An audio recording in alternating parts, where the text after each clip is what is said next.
होइन यहाँ के चल्दैछ हौ फेरि सासु बुहारीको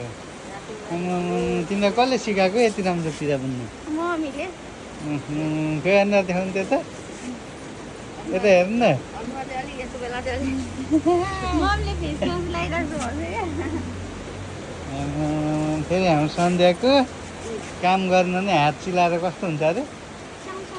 ऱ्याउ ऱ्याउ ऱ्याउ हुन्छ कस्तो हुन्छ अरे फेरि हाम्रो लाली हो यसको मुख चिलायो फेरि टाटुको लागि के गर्नु हाम्रो फेरि अर्को नयाँ भिडियो हेर्नको लागि चाहिँ के भन्नु फेरि चाहिँ यो भिडियोमा लाइक कमेन्ट सेयर सब्सक्राइब सबै गर्नु भन हाम्रो पार्ट 2 भिडियो आउँदैछ साथीहरू पार्ट 2 भिडियोको लागि चाहिँ लाइक कमेन्ट सेयर गर्दै गर्नु होला हेर्दै गर्नु होला फेरि हामी अर्को अनुहार त ढस्याङ्गी जस्तो देखिएको आइनाले भर्खर फेस मास्क लगाएको नि त अनुहारलाई पनि केयर गर्नु पर्यो नि काम गर्नु मात्रै ध्यान दिएर हुँदैन क्या मम्मीको स्पिड हेर स्पिड